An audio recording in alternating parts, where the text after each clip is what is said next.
कि अपने तन का कपड़ा, अपने तन का वस्त्र क्यों? आप लोगों को मालूम होगा कि आप अपने घर में वस्त्र सुखाते हो तो उस वस्त्र को तार पर डालते, डोरी पर डालते, किसी क्यारी पर डाल देते, पर उसको जमीन पर नहीं डालते, क्योंकि हमारे कपड़े अगर कोई लांग कर जाएगा तो बीमारियां हमको घेरती जाएगी। किसको बीमारियां घेरेगी? जो लांगा है उसको नहीं, जिसका वस्त्र है उसको। अब वो अंदाजा तो लोगों को रहता नहीं है। बस बड़ी पवित्र स्नान करने के लिए माँ छिपरा की गोद में गए, माँ नर्मदा जी की गोद में गए, माँ गंगा जी की गोद में गए, माँ यमुना जी की गोद में गए। किसी ने कहा था कि कपड़ा नहीं छोड़ना है, अपना दिल, अपना कलेजा, अपना हृदय, जब किसी पवित्र स्नान के लिए जाओ, पवित्र नदी के तट पर जाओ, माँ गंगा, यमुना, कावेरी, सरयू, छिपरा, नर्मदा आदि के तट पर जाओ तो अपना दिल छोड़ो, अपना हृदय छोड़ो, अपनी विसंगतियां, जैसे कुछ गलत बोलते हो, गलत विचार रखते हो, अपशब्द कहते हो, ताना देते हो, गालियां देते हो, आड़ा टेढ़ा बोलते हो, वो छोड़ो। पर लोग वो तो नहीं छोड़ पाए। मालूम पड़ा कि उन्होंने अपने कपड़े छोड़ दिए। और जो कपड़ा तुम छोड़ने के लिए आते हो ना, वो ईमानदारी की बात है, अपने घर से लेके ही ऐसा चलते हो कि इसको मुझे छोड़ना है, जो किसी काम का नहीं है, जो किसी काम का ही नहीं। शिव कथा कहती है, भगवान शंकर की पवित्र कथा इस प्रयागराज की भूमि से प्रारंभ हो रही है और आज कथा का प्रथम दिवस है। कथा थोड़ी लेट हुई है, जिसमें हमारे संगीत वाले तो अभी तक यहाँ नहीं पहुँच पाए हैं। और एक और बहुत अच्छा लगा, संगीत वालों की जगह तुमने साथ दे दिया, आप लोगों ने साथ।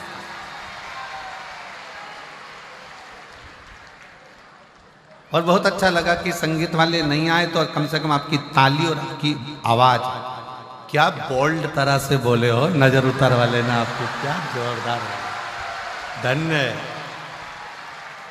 बाबा जी, ये पक्के भक्त हैं। और ये एक ही बात पूछते पूछते हैं, सतुबा बाबा शिविर का, सतुबा बाबा शिविर का, सतुबा बाबा शिविर का। और बहुत प्रेम से,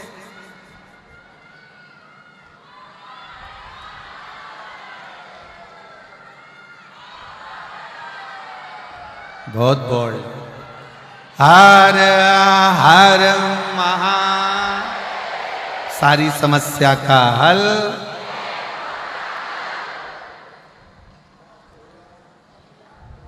एक लोटा जल। शिव कथा कर रहे, बहुत दिल से सुनना। प्रयागराज की भूमि है, पहला दिन भले लेट हो गया पर कल से लेट नहीं होगा। कल से कथा 1 बजे से 4 बजे तक ही रहे। और अब तो संगीत वाले भी अगर 2-4 दिन अटके रहे तो अटके रहे, तो तुम हो, अभी कोई टेंशन नहीं। बहुत दिल से सुनना। कथा सुनने के लिए आप कहीं किसी अन्य जगह पर नहीं गए हो। कथा सुनने के लिए जैसे काशी की कथा सुनी थी तो मेरे बाबा विश्वनाथ भोलेनाथ की गोद में बैठकर अपने बाप के घर में सुनी थी, और अब की बार जो कथा सुन रहे हो वो अपनी माँ की गोद में बैठकर सुन रहे हो। और बाप और माँ का लाड़ प्यार क्या होता है मालूम है आपको? माता और पिता का लाड़ प्यार क्या है? पिता की गोद में बैठकर कथा सुनी तो कितनी शीतलता थी, थोड़ी ठंडकता थी, खूब आनंद था। पर माता कैसी होती है, माता की गोद कैसी होती है? माँ थोड़ी देर में तो प्रेम करती और थोड़ी देर में क्रोध करती है। इसलिए प्रयागराज का मौसम भी ऐसा ही है, रात को ठंड लगेगी, सुबह ठंड लगेगी, दिन में गर्मी लगेगी, क्योंकि माँ है ना यहाँ। माता का भाव ही ऐसा होता है, थोड़ी देर में नम्रता है, थोड़ी देर में प्रेम करेगी, थोड़ी देर में क्रोध करेगी। कहाँ गया था, कहाँ चले गया था, क्यों गया था, इधर आओ, आओ बैठो, कहाँ गए थे। तो बस आप ये सोचकर कथा सुनो कि मेरी माँ के पास में बैठकर कथा सुन रहे हो। कथा का लाभ, और जिस कामना से आप कथा श्रवण करने के लिए आए, जिस भाव से आए हो, जिस दिल से आए हो, जिस हृदय से आए। केवल मां गंगा का जल भरकर नहीं ले जाओगे आप। ये हमारा विश्वास कहता है कि जिस कामना से आए हो वो कामना भी पूरी कर कर यहां से जाओ, पूरी कामना। और मैंने तेरे ही भरोसे बाबा, तेरे ही भरोसे हवा बिच उड़ती जावांगी बाबा, डोर हथो छड़नी ना मैं कटी जावांगी। भोले मैं तेरी पतंग, शंभू मैं तेरी पतंग, हवा बिच उड़ती जावांगी बाबा, डोर हथो छड़ी ना मैं कटी जावांगी। भोले मैं तेरी। शिव कथा कर रही है, भगवान शंकर का चरित्र कर रहा है। शिव महापुराण की कथा में से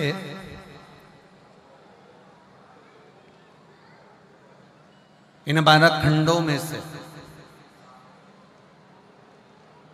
संहिताओं में से एक शब्द भी अगर हम हमारे जीवन में उतार लेते हैं तो शिव को मिलने में देरी। अच्छा, कई लोग कहते हैं कि गुरुजी शिव क्या अपने असली स्वरूप में मिल सकता है? शंकर भगवान का क्या अपना असली स्वरूप में शिव हमारे सामने, हमारे सम्मुख में आ सकता है? मेरा देवाधिदेव महादेव आपके सामने असली स्वरूप में भी आ सकता है, मना नहीं। पर आज का जो युग है ना, ये बड़ा विचित्र युग है। आज का जो समय है ये बड़ा विचित्र समय है। इस समय में आप शंकर भगवान को पहचान नहीं पाओगे। अगर असली स्वरूप में भी आ गए तो आप जान नहीं सकते।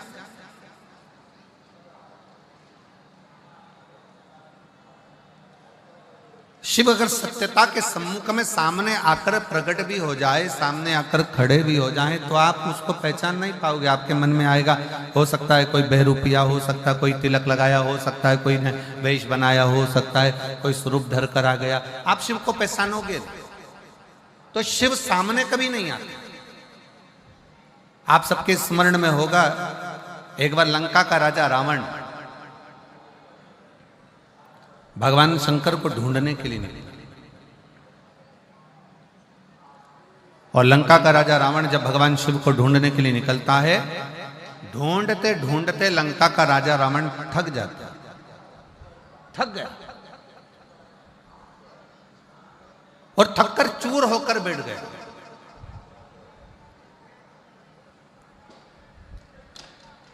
एकदम थका हुआ है, बैठा हुआ है, पड़ा हुआ है। और उसने एक संकल्प लिया कि मैं शंकर को ढूंढ कर रहूंगा। मंदोदरी रावण के सम्मुख में आई और रावण के साथ में मिलकर मंदोदरी ने रावण से कहा, स्वामी आपसे शंकर भगवान रोज मिलते हैं, आप शिव जी की अर्चना रोज करते हो, आप शंकर का गुणगान रोज करते हो, आप शिव की पूजन रोज करते हो, तो फिर आप शंकर जी को ढूंढने क्यों निकले हो? मुझे शिव को ढूंढना, मुझे शंकर को ढूंढना। और शंकर भगवान को ढूंढने के लिए लंकाधिपति रावण लगा रहा, पर शिव उसको मिले नहीं। थक गया, चूर होकर गिर गया, पड़ गया, नीचे बैठ गया।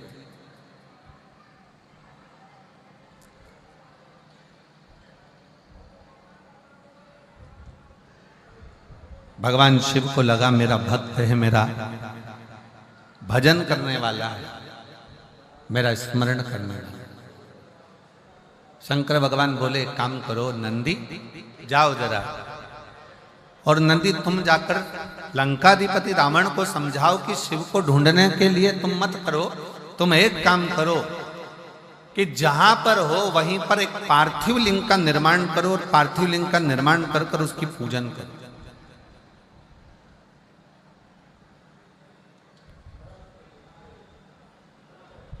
मुझे ना ढूंढा जाए, पार्थिव लिंग का निर्माण करे, पार्थिव लिंग का पूजन करे और पार्थिव लिंग का पूजन कर कर वो मुझे वहीं पर प्रकट कर सकता है।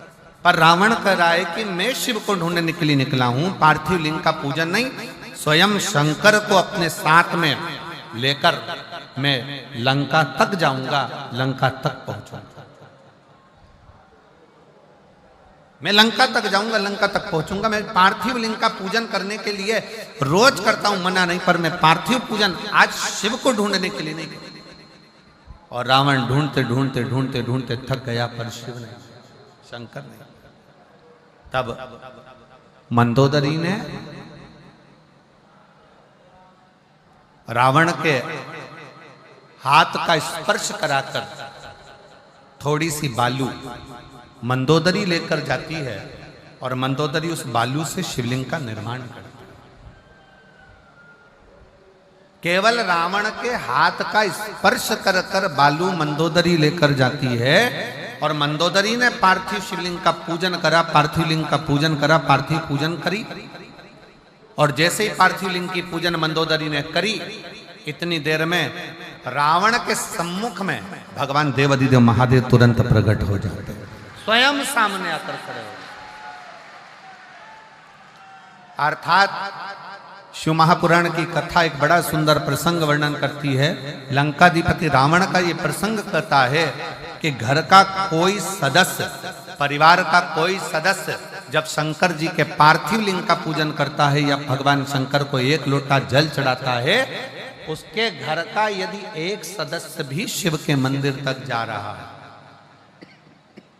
उसके घर का एक सदस्य भी अगर शंकर के शिवालय तक जा रहा है, तो ये निश्चित है कि परिवार का एक सदस्य भी अगर शंकर का भजन कर रहा है तो वो एक सदस्य, इसलिए शास्त्र कहता है, उज्जैन का ऋण मुक्तेश्वर मंदिर का दरवाजे पर लिखा है कि शिव महापुराण सुनने वाला, शंकर का स्मरण करने वाला, शंकर को एक लोटा जल चढ़ाने वाला केवल एक पीढ़ी या 7 पीढ़ी को नहीं, 71 पीढ़ी को पार लगा दे।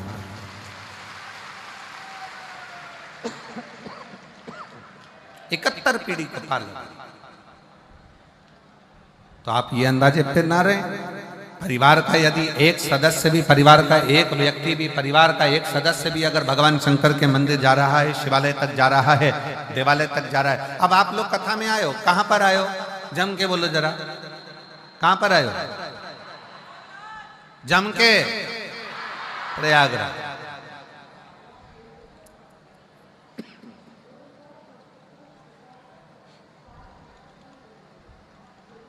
स्नान कर लिया?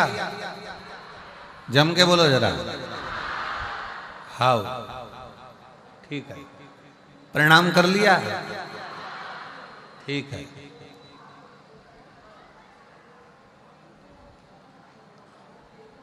कब जाओगे? 16 के बाद। अच्छा, ठीक है। अब तुम ईमानदारी से बोलो, कथा सुन रहे हो, प्रणाम कर रहे हो, स्नान कर रहे हो, बैग लेकर आए हो, तुम कितना भी प्रयास कर लेना, प्रयाग की थोड़ी ना थोड़ी रज, थोड़ी ना थोड़ी धूल, थोड़ी ना थोड़ी रज, थोड़ी ना थोड़ी जल तुम्हारे उस कपड़े में लगकर, तुम्हारे बैग में लगकर, तुम्हारे शरीर में लगकर तुम्हारे घर तक जरूर जाएगा। अब गया, तुम अकेले आए हो, 2 जनी आए हो, 4 जनी आए हो, जिसके घर से तुम्हारे घर से आए, चलकर जब तुम प्रयागराज की भूमि से, जब प्रयागराज की धरा से जब यहां से जाओगे, तुम्हारे गांव में तुम पैदल चलकर जाओगे, तुम्हारे शरीर की रज उस गांव में गिरेगी, तुम्हारे शरीर की रज, तुम्हारे बैग की रज तुम्हारे घर में गिरेगी। वो रज तुम्हारे शरीर की, तुम्हारे बैग की, तुम्हारे परिवार में कहीं ना कहीं वो गिरेगी, और तुम्हारे दूसरे के शरीर से भी अगर वो लगेगी तो ये निश्चित है कि 144 वर्ष के बाद पड़ने वाले महाकुंभ का फल भी उसको प्राप्त होगा।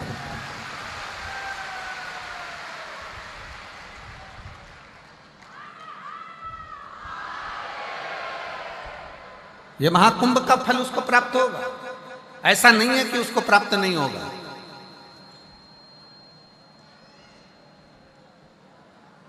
कल महाराज जी आपने लेने भेजा केसरी जी को और केसरवानी जी को। केसरवानी जी कल लेने आए और उनके साथ में कोई पवन जी भी थे और एक दो लोग और थे। तो वो आपस में बात कर रहे थे, गुरु जी हम तो गंगा मैया को देख देख के आश्चर्य में पड़े हुए हैं। हमने पूछा क्यों,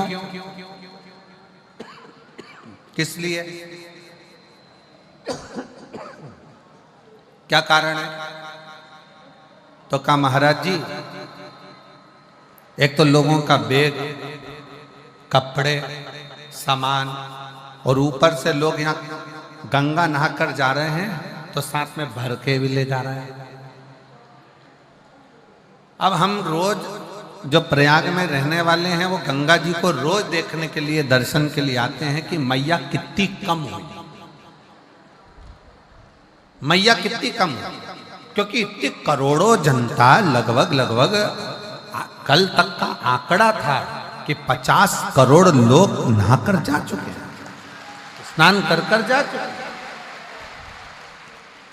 जब 50 करोड़ शिव भक्त, भगवान के भक्त स्नान कर सनातनी माँ गंगा का स्नान कर गया होगा, तो 50 करोड़ में से कम 30 करोड़ तो भर के ले गया होगा। और 30 करोड़ अगर गंगा का जल भरकर लेकर गया होगा तो वो 30 करोड़ में से प्रत्येक घर के 4 सदस्य और जोड़ लो,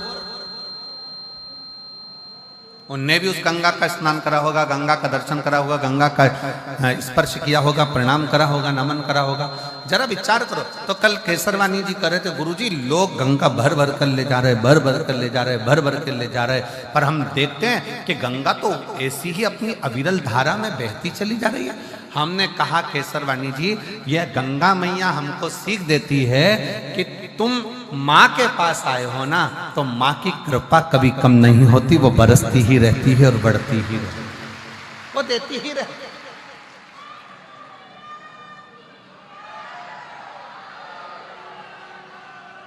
वो देती ही रहती है, उसके देने में कोई कमी नहीं आती। संसार के लोगों के देने में कमी आ सकती है, पर गंगा मैया के देने में, भगवान के देने में बस एक बात माँ कहती है कि मेरी गोद में तुम अगर बैठे हो, मेरी गोद में अगर हो तो मेरी गोद को तुम लांछित ना करना।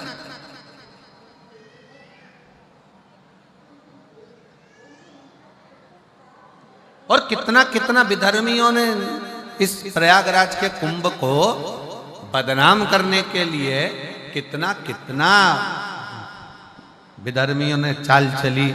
हालांकि कितनी चाल चली कि आगे रहकर कुछ ना कुछ ऐसी हरकत कर लोगों को धक्का देना या ये करना या वो करना, और प्रयागराज के कुंभ को बदनाम करने के लिए अथक प्रयास किया और सोचा कि अब कुंभ में कोई नहीं आएगा। परंतु उनको क्या मालूम था कि ये सनातनी शेर हैं।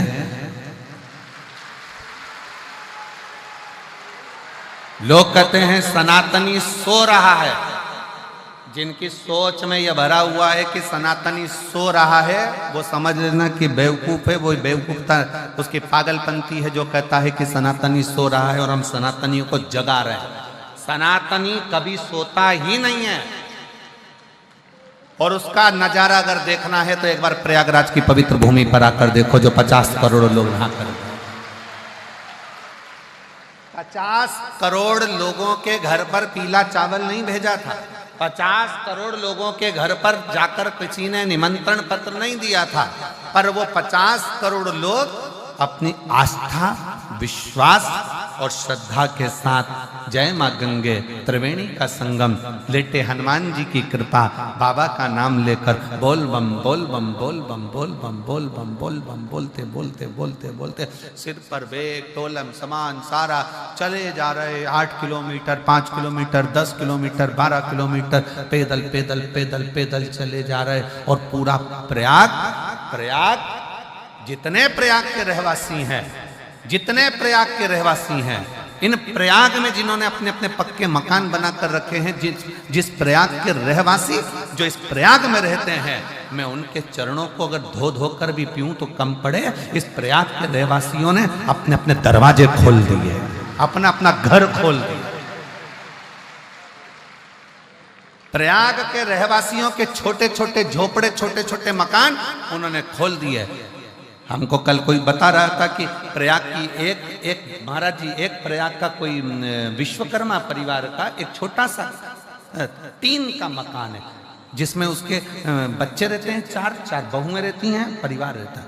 और उस विश्वकर्मा परिवार ने अपना घर खोला और उसके घर में वो विश्वकर्मा परिवार का पति, बहू, बेटा, बच्चे दूसरे के घर में जाकर सोए। और सनातन धर्म के जो शिव भक्त आए हैं, मां गंगा के घाट पर उनको अपना घर दे दिया। और हमने पूछा उस व्यक्ति से कि तुम विश्वकर्मा जी क्या रुके? तो उन्होंने तुमसे रुकने का पैसा लिया होगा, उन्होंने धन लिया होगा। नहीं महाराज जी, उसने 1 रुपया नहीं लिया और 98 भी उस विश्वकर्मा परिवार ने नहीं ली, बल्कि उसकी बहुओं ने 3 दिन तक, 4 दिन तक, जो हम फंसे थे तो हमको 4 दिन तक विश्वकर्मा परिवार ने भोजन बना बना कर खिलाया और हमसे 1 रुपया नहीं लिया। ऐसे शिव भक्त इस प्रयाग की धरा पर, ऐसे भक्त भरे पड़े हैं प्रयागराज में। लोग कहते हैं संत प्रयाग में आते हैं, साधु प्रयाग में आते हैं, तपस्वी प्रयाग में आते हैं, साधक प्रयाग में आते हैं। आज मेरी व्यासपीठ प्रयाग में रहने वाले एक गरीब से लेकर अमीर तक के व्यक्ति को नमन करती है कि प्रयाग में संत बाद में आते हैं, पर प्रयाग के लोग भी किसी संत और साधु से कम नहीं है। किसी तपस्वी से प्रयाग के रहने वाले लोग कम नहीं है, ये साधकों से कम नहीं है, जो रहकर आए हुए शिव भक्तों की सेवा में लगे हुए। सेवा का साधता घर का अगर एक सदस्य, क्या देवराज नाम के ब्राह्मण का चरित्र कर रहा है, देवराज ब्राह्मण की कथा कथी है कि देवराज ब्राह्मण कुल में जन्म लेने के बाद भी ब्राह्मण तत्व को धारण नहीं कर पाया और ब्राह्मण कर्म नहीं कर पाया।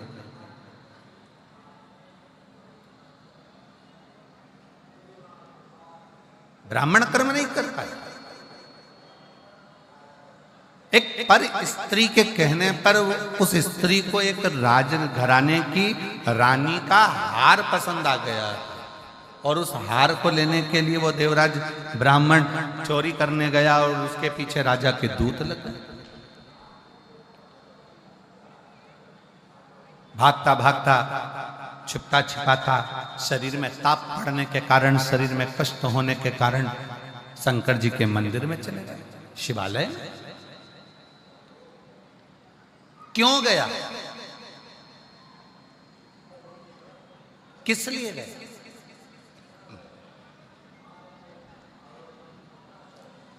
सबको मालूम है प्रयागराज में भीड़ बहुत हो रही है। सबको मालूम है प्रयागराज में बहुत भीड़ है, बहुत भक्त आए हुए हैं, सबको मालूम है। इसके बाद भी अगर प्रयागराज की धरा पर, प्रयागराज की भूमि पर आप खिंचकर चले आ रहे हो तो समझ लेना कि प्रयागराज की भूमि वो चुंबक है जिसमें उसका तत्व खींचकर चले आ रहा है। शिव उसको खींच रहा है, शिव उसको खींच रहा है।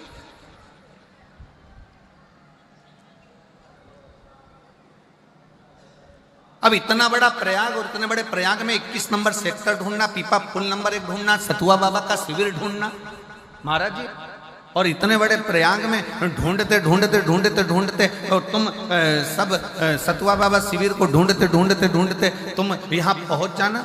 हमको तो विश्वास नहीं था, हमको तो लग रहा था कहीं ना कहीं ट्रैफिक में फंसे होंगे, कोई कहीं फंसा होगा, कोई कहीं होगा है। जब संगीत वाले यहाँ तक नहीं पहुंचे तो श्रोता कहाँ से पहुंच जाएंगे है? आ गए। अच्छा अच्छा,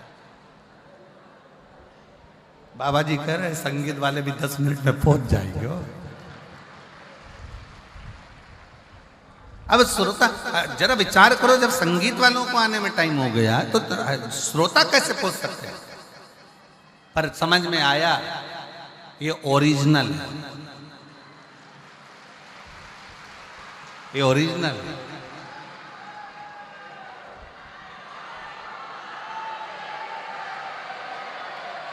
और तेरे डमरू मैं काशी नगरी। आज बिना संगीत के ही एक भजन हम भी देखें जरा। सुन के मैं काशी नगरी, मैं काशी नगर। ये भी इतिहास रहेगा हो प्रयागराज का।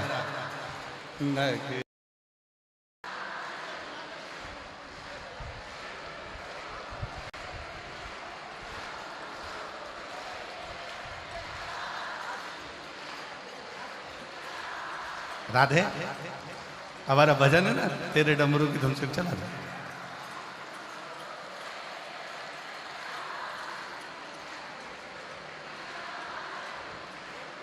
सुना है हमने ओ भोले तेरी काशी में गंगा है। सुना है हमने ओ भोले तेरी काशी, उसी गंगा को नहाने को मैं काशी नगरी आई हूँ। उसी गंगा को नहाने को मैं काशी नगर। मेरे भोले ओ बम भोले रेंद रेंद नगरिया सुना है हमने ओ तेरी काशी में मुक्ति है। सुना है हमने, धन्य है शिव भक्तो धन्य है। सुना है हमने ओ भोले तेरी काशी में मुक्ति है। सुना है हम,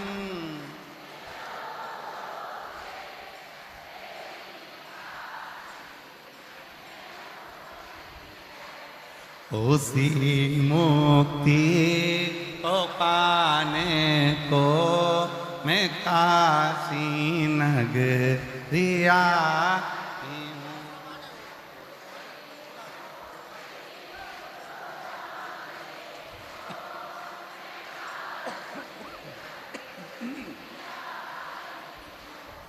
मेरे भोले ओ बम भोले मैं काशी सुना है हमने ओ भोले तेरी काशी में गौरा है। सुना है हम,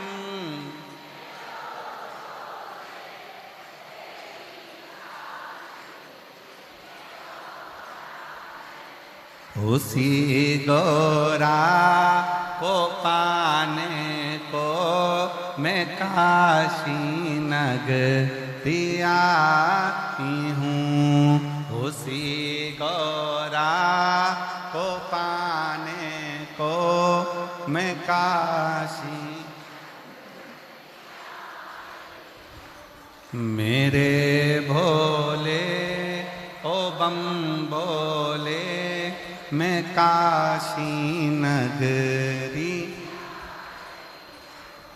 मेरे भोले ओ बम भोले मैं काशी नगर।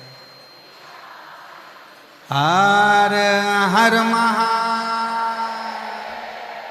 अपने स्थान पर बैठकर भगवान से अपने हृदय की बात बड़े भाव से दिल से माँ त्रिवेणी का संगम प्रयागराज की भूमि और माँ गंगा के इस पवित्र त्रिवेणी संगम पर शिव महापुराण के अंतर्गत दिल से प्रार्थना करिए। ऐसा कुंभ महाकुंभ का ये पवित्र अवसर है, अपने दिल से बाबा को प्रार्थना करेंगे। जहाँ जगह मिले वहाँ बैठकर भाव से बाबा को निवेदन करें।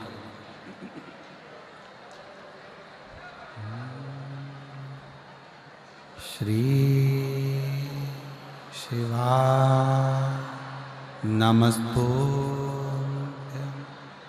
श्री शिवा नमस्तुभ्यं, श्री शिवा नमस्तुभ्यं, श्री शिवा नमस्तुभ्यं, श्री शिवा नमस्तुभ्यं।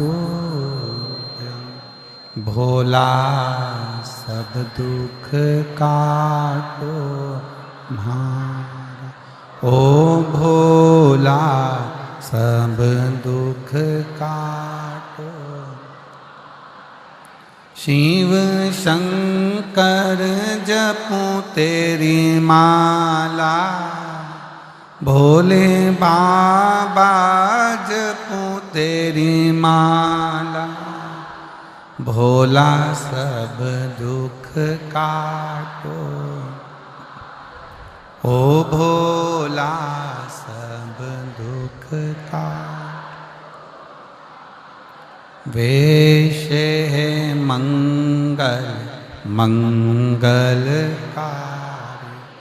वेश है मंगल मंगलकारी। शमशान वासी हमारा, शमशान वासी हमारा। ओ भोला सब दुख काटो, ओ भोला सब दुख काटो।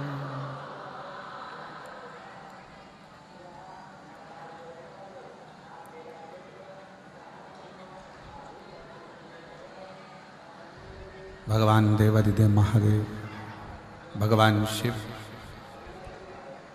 त्रिकालदर्शी शंकर भगवान की कथा कर। देवराज ब्राह्मण होकर ब्राह्मण कर्म से वंचित रहा। एक स्त्री के कहने पर, एक नारी के कहने पर, और वो स्त्री भी उसके घर की नहीं, पर नारी के कहने,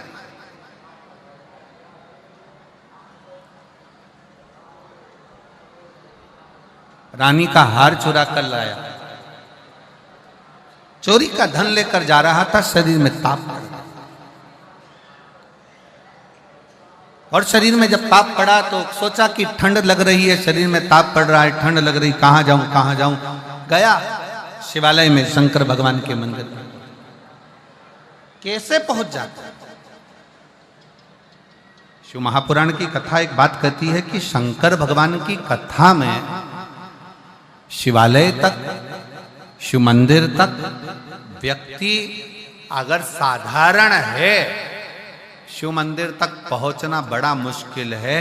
शिव महापुराण की कथा कहती है जब बच्चा गर्भ में आता है, माता के गर्भ में जब संतान आती है, और माता के गर्भ में जब संतान रहती है, उस 9 महीने में स्त्री नारी अगर कहीं शंकर के मंदिर के सामने से निकल जाए, या शिवालय का जल स्त्री को मिला हो, या शंकर भगवान का कोई प्रसाद, या शंकर भगवान का कोई नाम जाप, या शंकर भगवान का कोई मंत्र जाप उस स्त्री के कानों में पहुंच जाए, तो जो गर्भ में बच्चा होता है वो बच्चा शंकर की कथा तक या शिवालय तक उसको बिना बोले ही वो अपने आप चला ही जाता है, पहुंच ही जाता है।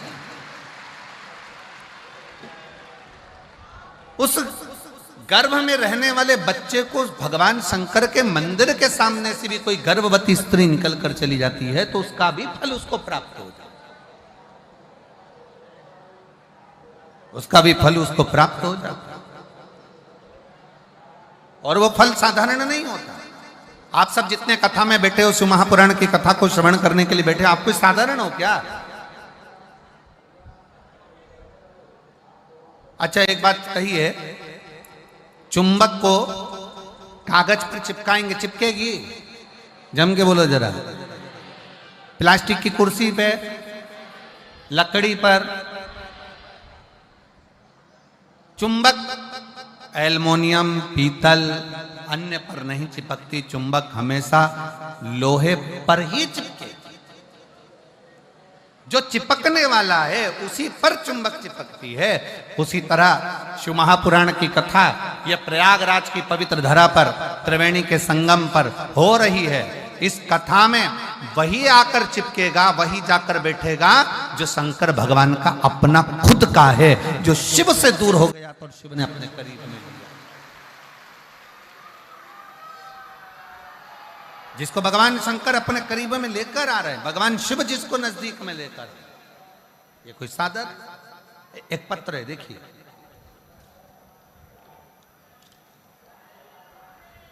एक पत्र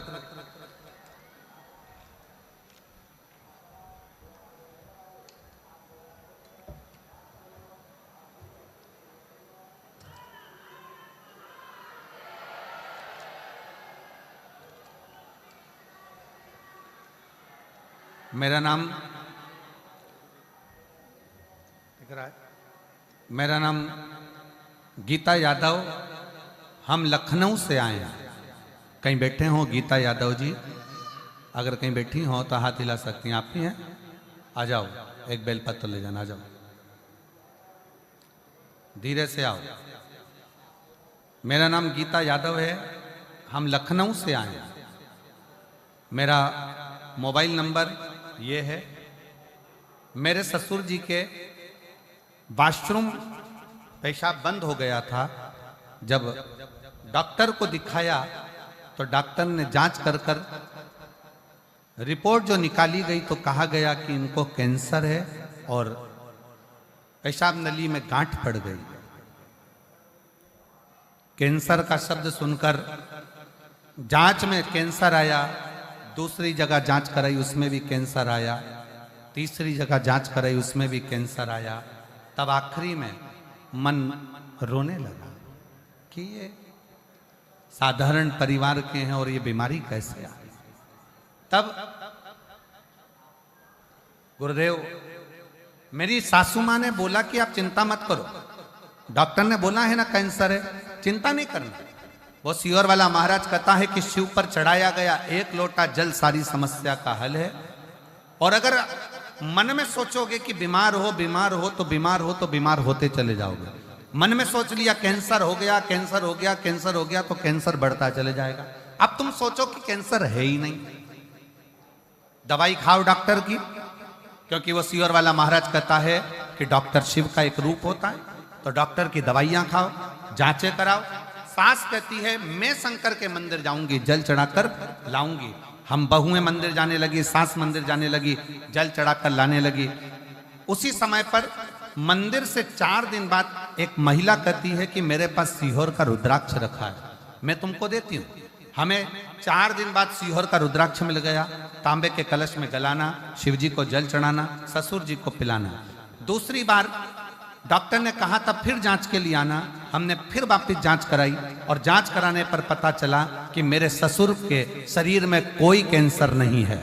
हमें विश्वास नहीं हुआ, हमने फिर दूसरी जांच कराई। दूसरी जांच में भी निकला कि शरीर में कोई कैंसर नहीं है। मैं बाबा को यहाँ धन्यवाद देने के लिए आई हूँ। मैं सतुआ बाबा जी आपको प्रणाम करती हूँ कि हमको इतने नजदीक में लखनऊ के पास में आपने कथा सुनवा दी, उसके लिए साधु था। एक बार जोरदार ताली बजाएं साधु। कहीं बैठी हो तो एक बेलपत्र लेने के लिए श्रीमती गीता यादव लखनऊ से आप आ सकती हैं। लखनऊ से एक पत्र और है, बड़ा सुंदर है, देखिए।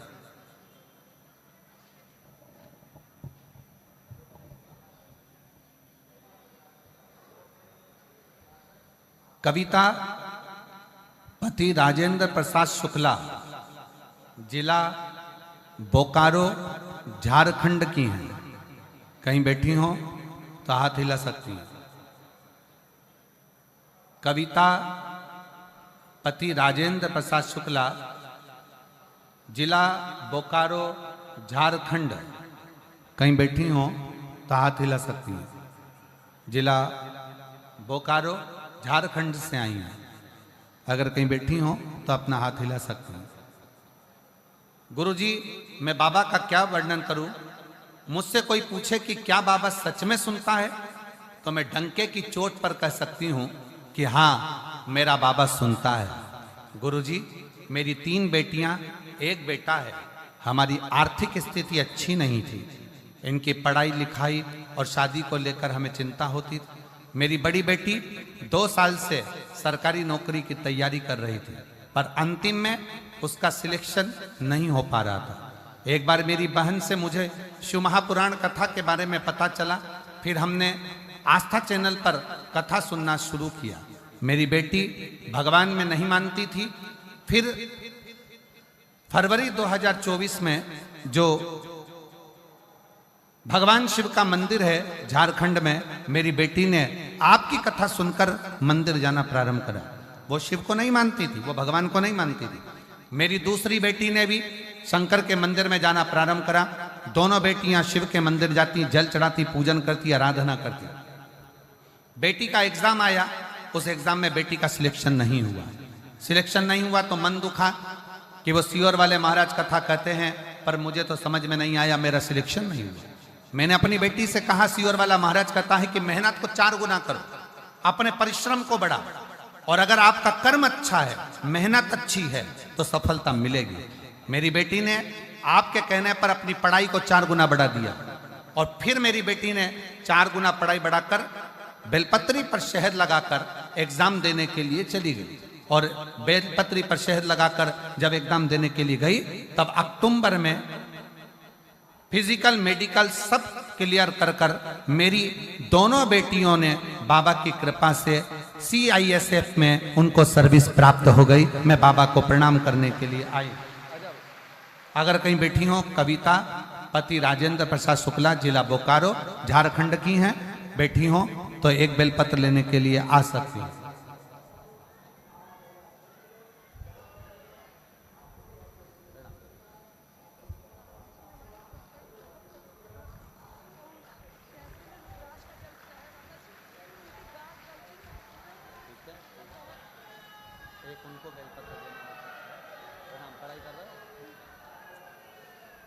दीदी कह रही हैं मेरे ससुर की तबीयत इतनी ज़्यादा खराब थी कि डॉक्टर ने जवाब दे दिया था, और फिर हमने शिव के मंदिर का जल लाकर चढ़ाना और पिलाना प्रारंभ करा। अब पूर्ण तरह से कैंसर से मुक्त हैं। एक बार जोरदार ताली बजाकर साथ। शिव तत्व है, शंकर ओघड़ी। आप आए हो ना कथा में, शिव महापुराण की कथा श्रवण करने के लिए आए हो, साधारण नहीं। यहां 1 महीने का कल्पवास करने के लिए कल्पवासी आते हैं।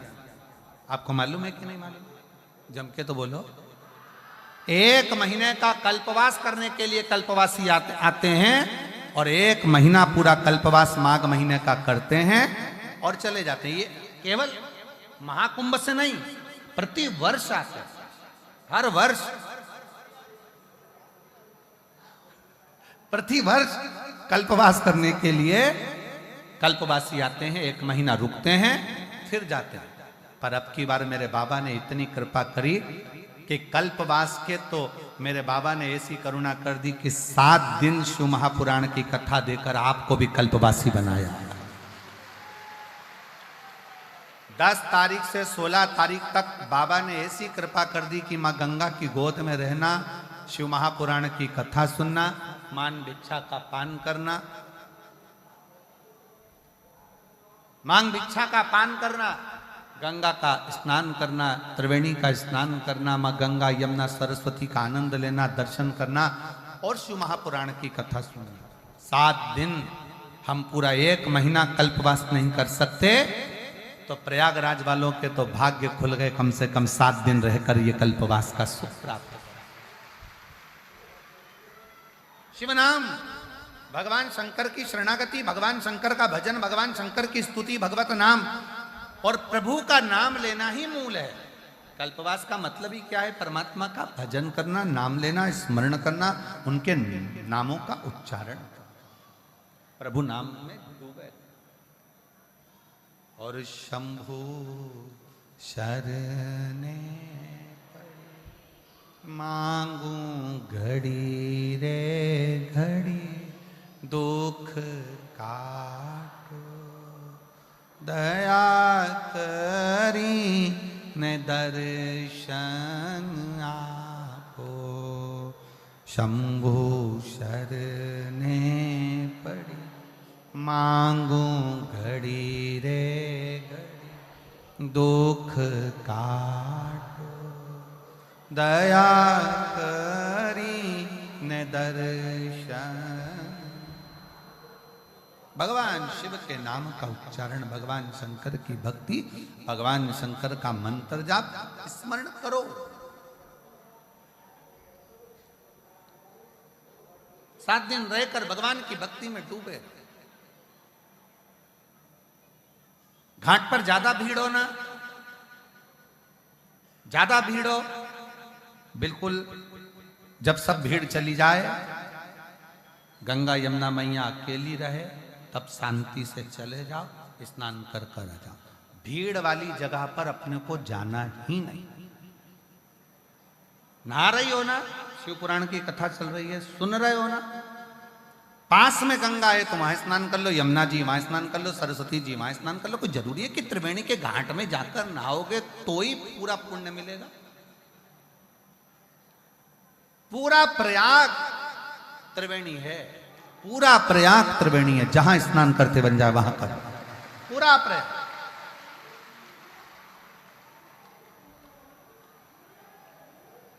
अच्छा चलो, भोजन करते हो ना, अरे बोलो तो जम के, कुबेरेश्वर धाम कौन कौन होकर आया?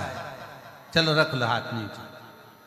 इतनी बड़ी थाली कुबेरेश्वर धाम में, अब हमें यहाँ का तो नहीं मालूम, कुबेरेश्वर धाम में इतनी बड़ी थाली, 1 खन 2 खन 3 खन, यहाँ चोकर वाला खन और यहाँ खन। अब कोई जरूरी है कि व्यक्ति चावल इधर ही देगा? उसका मन पड़ गया, चमचा चल गया, चावल यहाँ भी दे सकता है। हो सकता है दाल यहाँ की जगह यहाँ दे दे, हो सकता है रोटी यहाँ की जगह यहाँ दे दे, खीर यहाँ दे दे। कोई उसका मन देने वाले का कोई जरूरी है? और तुम कह भी रही हो कि हमको यहीं जाना है, यहीं जाना है, यहीं जाना है, तो परसने वाले ने कह दिया गुलाब जामुन खा ले, रबड़ी खा ले, कुछ भी खा ले, जाएगा तो पेट में ही। उसी तरह तुम प्रयागराज की भूमि पर आए हो तो ये निर्णय लेकर मत आओ कि नहीं मैं तो संगम में ही नहाऊंगी, मैं तो संगम में ही नहाऊंगी। अरे गंगा यमुना सरस्वती तीनों बह रही है और पूरा प्रयाग त्रिवेणी का घाट है, कहीं पर भी स्नान कर, कहीं पर जिद से नहीं।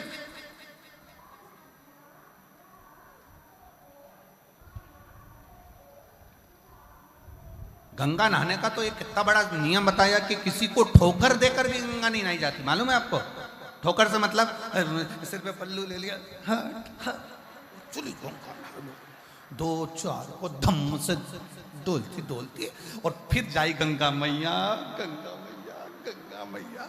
और गंगा मैया में 1 का सिक्का छोड़ दिया, नारियल छोड़ दिया, और गंगा मैया में जो डुबकी जो लगाई डुबकी, और डुबकी लगाते से ही गले की चैन। अब अरे गंगा मैया मेरी चैन, गंगा कई तूने भी तो 2 को बेचैन करा था, तू भी 2 को बेचैन करके आई थी, इसलिए हो गए।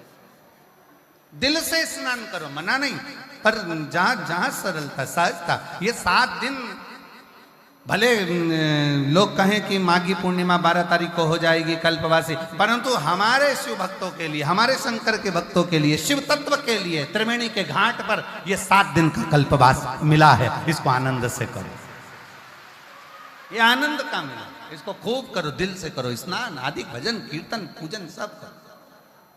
नहाओ वहां, कथा सुनो यहाँ, और भोजन सतुआ बाबा शिविर में। सतुआ बाबा शिविर में आओ, लाइन लगाओ, प्रेम से पाओ, सेवा करो, भजन करो, कीर्तन करो।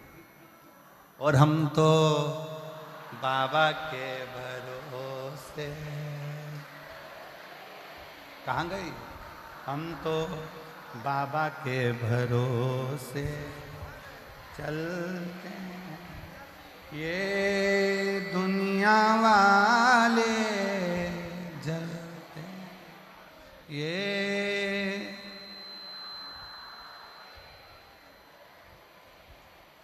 हम तो बाबा के भरोसे,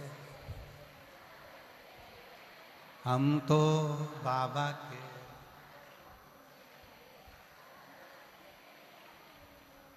ये शिव के आश्रित होकर चलिए, शिव के आश्रित, देवादिदेव महादेव के आश्रित होकर चलिए।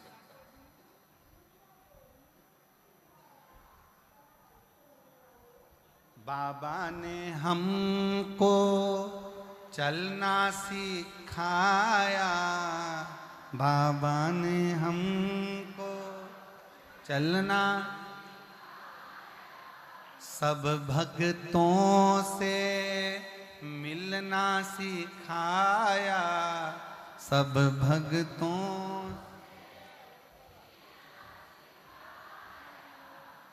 हम तो सीना तान के, हम तो सीना तान के चल के, डमरू वाले के भरोसे चलते, डमरू वाले के भरोसे चल, हम तो बाबा के भरोसे। भगवान शिव की कथा करी, शंकर भगवान का गुणगान कराए, देवराज नाम का ब्राह्मण समझ नहीं पाया कि मैं शिवालय कैसे पहुंच गया, शिव के मंदिर कैसे पहुंच गया, शंकर की चौखट तक कैसे पहुंच गया। अब कौन समझाए कि देवराज नाम के ब्राह्मण की जो मां थी, वो मां शंकर के मंदिर में जाकर एक लोटा जल समर्पित कर, शिव मंदिर में जाकर एक लोटा जल समर्पित करती थी। और शास्त्र कहता है कि शंकर के मंदिर में अगर एक लोटा जल कोई एक परिवार का व्यक्ति भी समर्पित कर रहा है तो समझ लेना कि वो अपनी 71 पीढ़ी को पार लगा रहा है। वो अकेला नहीं, 71 पीढ़ी को पार लगा। स्वयं शिव के मंदिर में मां जाती, एक लोटा जल समर्पित करती, शिव का भजन करती, शंकर का स्मरण। और क्या नहीं देता शंकर, एक लोटा जल का प्रमाण क्या है? एक पत्र और है, देखो देखो इस पत्र को देखो।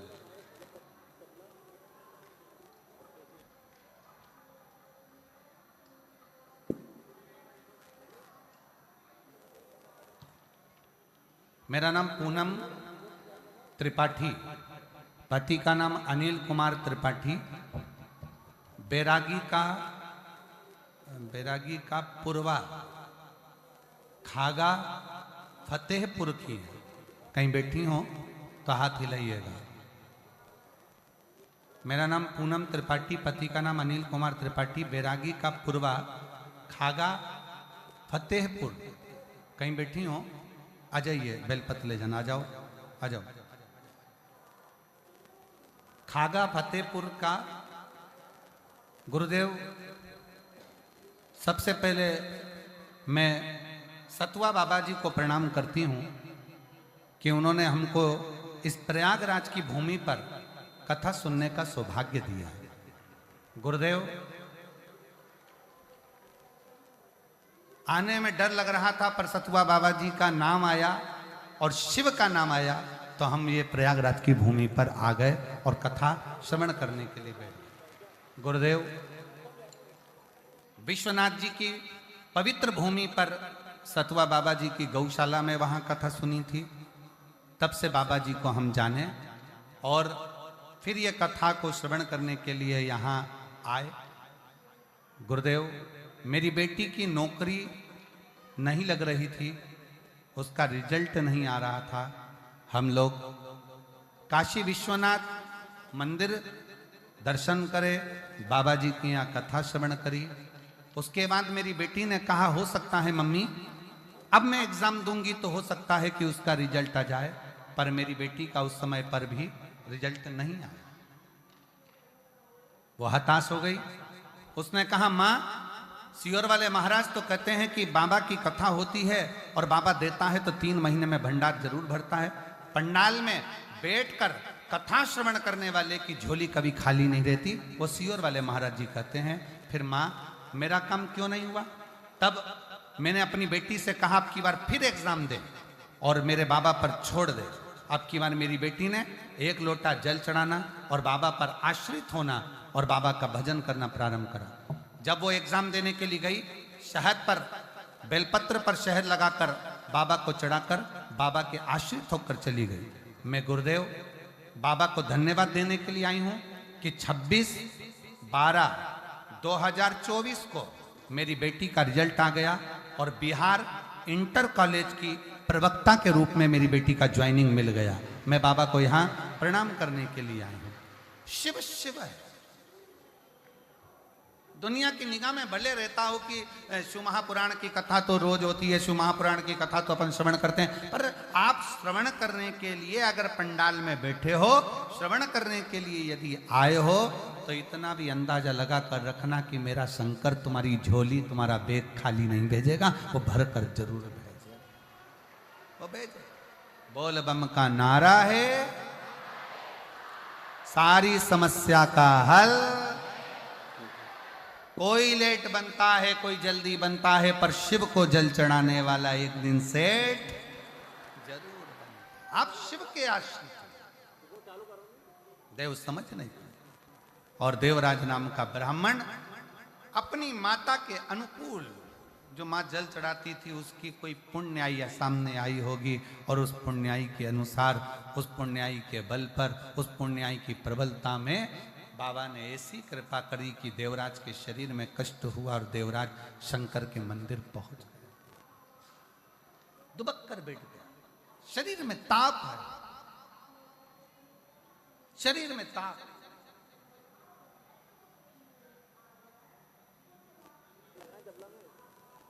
और शरीर में जब ताप आया, शरीर में कष्ट आया।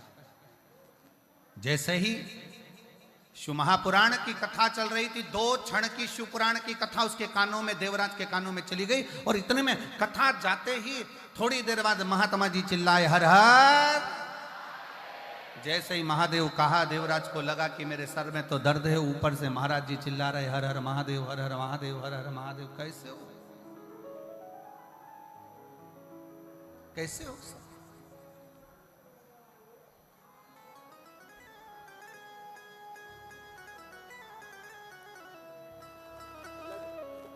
एक बात आप लोगों से कहना चाहेंगे, बहुत सावधानी से सुनिए। कई लोग प्रयाग के मेले में आते हैं, कहते हैं वो खो गया, वो खो गया, वो खो गया।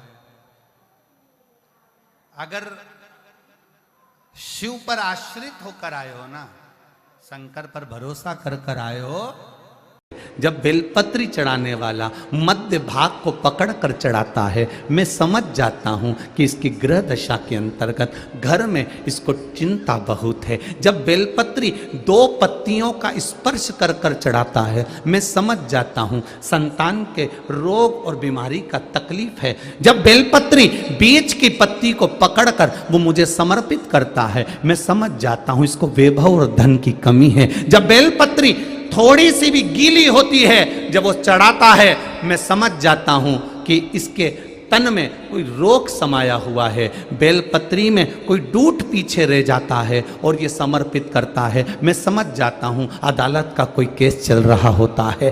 बेलपत्री का मात्र एक स्पर्श तक बता देता है कि बेलपत्री चढ़ाने वाला किस भाव से बेलपत्री चढ़ा रहा है और चढ़ाकर महादेव ने उसको कैसे स्वीकार करा। ये तक हमारा स्कंद पुराण, लिंग पुराण और शिव पुराण बता देता है कि बेलपत्री चढ़ाने का तरीका क्या है। दुनिया के लोगों बेलपत्री का स्पर्श मात्र बता रहा है, स्पर्श मात्र।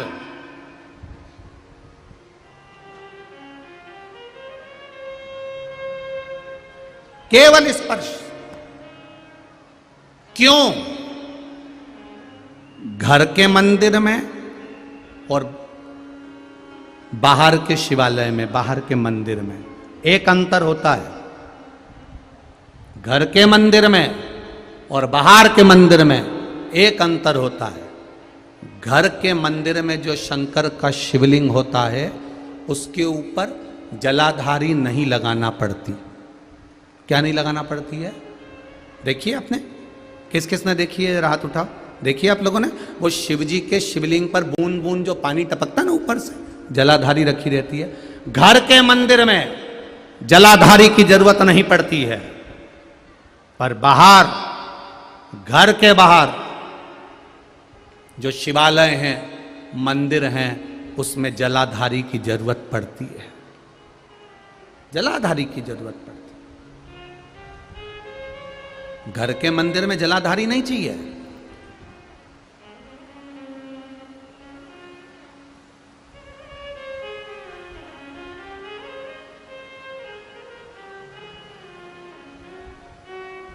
कल किसी ने एक पत्र भेजा था, वो पत्र यहाँ पर होगा, नीचे रखा होगा। उसने पत्र में लिखा था, मान लो हमारे घर में एक ठाकुर जी हैं और एक ठाकुर जी और हमारे यहाँ आ गए, तो हम एक ठाकुर जी का क्या करें? मान लो हमारे घर में एक शंकर जी हैं, एक शिवलिंग है और दूसरा शिवलिंग आ जाए तो हम क्या करें?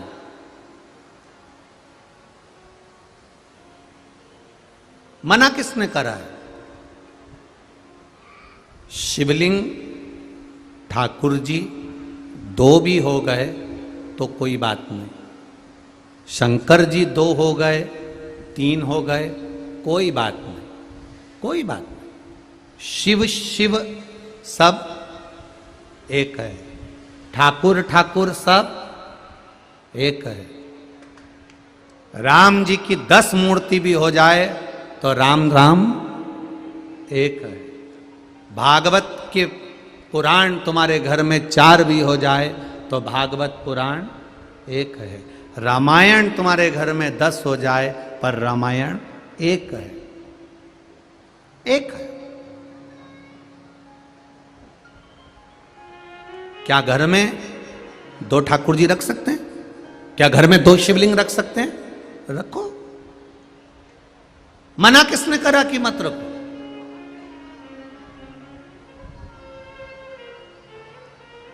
कौन मना कर रहा है? करो भजन भगवान का, भगवान की अविरल भक्ति में डूबो, पर ढोंग और प्रपंच से दूर। ढोंग प्रपंच के चक्कर में बिल्कुल मत पड़ना। ढोंग की जिंदगी जीने से अच्छा है कि ढंग की जिंदगी जी लो और राम नाम, कृष्ण नाम, शिव नाम ले लो, बहुत उतना। ढोंग प्रपंच से दूर। कई लोग मिलेंगे आपको आपकी जिंदगी में महाराज जी, बहुत मिलेंगे। कोई कहेगा तुमको ये दोष लग गया, कोई कहेगा तुमको वो दोष लग गया, कोई कहेगा पितृ दोष लग गया, कोई कहेगा वास्तु दोष लग गया, कोई कहेगा काल सर्प दोष लग गया, कोई कहेगा ये दोष लग गया। सारे दोषों का बाप कौन है? पहले जो तुमको उपाय बताए या तुमसे कहे कि तुम्हारे ऊपर ये दोष लग गया, पहले उससे पूछना पितरों का बाप कौन, वास्तु का बाप कौन, काल सर्प दोष का बाप कौन। जो तुमको अकल दे, जो तुमसे कहे कि तेरे यहां पितृ दोष लगा है, तेरे यहां पर वास्तु दोष लगा है, तेरे यहां पर काल सर्प दोष लगा है, इनसे पूछो कि इनका बाप कौन है। हम बेटे को नहीं पकड़ेंगे, हम बाप को पकड़ेंगे। आज दुनिया के लोग भटक रहे हैं, भ्रमित हो रहे हैं, भ्रमित। इसको ये दोष लग गया, उसको वो दोष लग गया। क्यों तुमसे कहते हैं कि घर में से 1 लोटा ले जाकर जल का पानी शिव जी को चढ़ाओ? क्यों कहते हैं? घर में से ले जाने का क्यों कहते हैं? उसका कारण है, पहले के जमाने में, पूर्व के समय में, बहुत पुराने समय में, आप भी जानते हो, तुम्हारे घर के भी बुजुर्गों को देखना, सबके पास जमीन भी होती थी, बैलगाड़ी भी होती थी, मकान भी होता था। मकान होता था, सामान होता था, पर तुमने कभी ये अंदाजा नहीं लगाया होगा कि पुराने लोगों ने मकान बनाया था तो वास्तु देखने वाले को बुलाया था। ईमानदारी से बोलना रे बुरहानपुर वालों, पुराने लोगों को उठाकर देखना, उनका मन पड़ा एक कमरा यहां बना दो, एक कमरा यहां बना दो, रसोई घर अंदर बना दो, बाहर दरवाजा बना दो, बनाया कि नहीं बनाया? ऐसे बनाया। इससे पहले काल सर्प दोष कहां गया था? अंदाजा लगाओ जरा पहले का। काल सर्प दोष पहले था क्या? वास्तु दोष पहले था क्या? पितृ दोष पहले था क्या? नहीं था। कारण क्या था? पहले घर में से माताएं जब जल भरने के लिए कुएं पर जाती थी, हंडा लेकर जाती थी, घर आती थी, घर में से जब हंडा लेकर जाती थी, पानी का हंडा ले जाते शंकर जी को चढ़ाती जाती थी। घर के रसोई घर में से जब एक लोटा पानी लेकर हम शंकर जी को चढ़ाते हैं तो घर का जो रसोई घर होता है वो वास्तु का केंद्र बिंदु होता है। घर में से जब पानी लेकर जाते हैं तो घर के अंदर से निकल कर जाते हैं तो सारा वास्तु का भाव उस पानी में आ जाता है। शिव जी को घर के मटके का, घर के हंडे का जब जल भरकर चढ़ाते हैं तो घर का जो हंडा होता है, घर का जो मटका होता है, घर का जहां पानी रखा होता है उसको पितरों का स्थान कहते हैं। वहां से पानी भर कर ले जाते हैं तो वास्तु भी गया, पितृदोष भी गया। और जब हम शिव जी को चढ़ाते हैं, अपने घर का जल घूमते हुए लेकर जाते हैं तो काल सर्प दोष भी समाप्त हो जाता है। ये 3 दोष अपने आप मिट जाते हैं। काल सर्प दोष पहले था नहीं, आया कहां से? केवल एक जगह से काल सर्प दोष आया है। घर में लड्डू गोपाल भी हैं, शंकर जी भी हैं, गणेश जी भी हैं, देवी भी है, देवता भी हैं। सबके घर में है कि नहीं? बोलो बोलो, जम के बोलो जरा, है ना? थाली में तुमने सब देवता को रख लिया, रखा कि नहीं रखा? सुबेरे सुबेरे लोटा भर के पानी से सबको नहला दिया। शंकर जी का चढ़ा हुआ पानी भी उसमें है, गणेश जी का चढ़ा पानी भी उसमें है, देवी का चढ़ा पानी भी उसमें है। सारे देवताओं का जल उस पात्र में भरा हुआ है, उस पात्र के अंदर। अब वो पानी ले जाकर तुमने काय में डाला? किसी पेड़ में नहीं डाला, उसको ले जाके तुलसी जी में डाल दिया। अब शिव पुराण की कथा कहती है कि गणेश जी, शिव जी, शंकर भगवान और वृंदा के पति को देवादिदेव महादेव ने मारा था। तो वृंदा ने कह दिया था मैं कभी आप पर नहीं चढ़ूंगी, चढ़ूंगी तो केवल मंजरी के रूप में चढ़ूंगी, कभी नहीं चढ़ूंगी। केवल एक बैकुंठ चतुर्दशी का दिन ऐसा होता है जिस दिन तुलसी देवादिदेव महादेव को चढ़ती। बाकी के समय अभिषेक में अगर ब्राह्मण देवता पूजन करा रहे हैं तो तुलसी की मंजरी का भाव आता है, मंजरी का भाव आता है। मैं नहीं चढ़ूंगी तुम पर। अब शिव जी का चढ़ा हुआ जल, गणेश जी का चढ़ा हुआ जल तुमने तुलसी जी में चढ़ा दिया, सर्प के डसे का दोष लग जाता है। उसी को काल सर्प दोष कहते हैं। ये पहले नहीं होता था, क्योंकि पहले घर के बाहर वृक्ष लगे होते थे, पेड़ लगे होते थे। तो पहले के लोग भगवान के स्नान का जल तुलसी में कभी नहीं डालते थे। पहले के लोग भगवान के स्नान का जल पेड़ों में डालते थे, वृक्षों में डालते थे। अब आज के जमाने में किसी के मकान में इतने वृक्ष नहीं है कि वो वृक्षों में ले जाकर डाल दे, और डालते भी नहीं है। डालेंगे तो वो तुलसी में ही डालेंगे, डालेंगे तो तुलसी में। अंतर होता है, और यही तो हमारे संस्कार हैं, ये हमारे संस्कार हैं। एक प्रैक्टिकल करके देखना। सासू मां से निवेदन, एक प्रैक्टिकल करना घर में। कपड़े धोना, और कपड़े का धुआ हुआ जो पानी है ना, उसको घर के बच्चे को दे देना। ले, इसको डालिया। घर का बच्चा वो कपड़ा धोया हुआ पानी ले जाकर तुलसी जी में डालेगा क्या? जम के बोलो जरा। नहीं, घर का बच्चे से ये मत कहना कि इस पानी को कहां डालना, बस इतना कह दो, कपड़े धोया हुआ पानी बच्चे को पकड़ाना और कह देना कि इसको डालिया। और भगवान के स्नान का वो पात्र तर्पणा वो बच्चे के हाथ में पकड़ा देना। जब वो कपड़े की धोई हुई बाल्टी लेके जाता है तो यूं यूं हिलाता हुआ जाता है, पर तर्पणा का पानी लेकर जाता है, धीरे धीरे धीरे धीरे लेकर जाएगा, बिल्कुल रास्ती रास्ती लेकर जाएगा। और वो धीरे से ले जाकर काय में डालेगा, तुलसी जी में डालेगा। ये हमारा सनातन धर्म का संस्कार है, ये हमारे सनातन धर्म का संस्कार है। बर्तन का पानी, कपड़े का पानी किसी के हाथ में पकड़ा दो, वो कभी तुलसी में नहीं डालेगा। छोटे से छोटा बच्चा भी उस पानी को ले जाकर कहीं फेंक देगा, पर तुलसी में नहीं डालेगा। और हमारे यहां का बच्चा अगर भगवान के स्नान का जल होगा तो एक बूंद नहीं गिरने देगा। दादी ने कहा धीरे धीरे लेकर जाएगा, आराम से लेकर जाएगा, गिरने नहीं दूंगा। और उससे बन भी नहीं रही तो भी चढ़ चुढ़ा के तुलसी में तो डाल देगा। ये मेरे भारत की भूमि का संस्कार कहता है। ये सभ्यता है सनातन धर्म की, ये संस्कार है सनातन धर्म। करा भजन,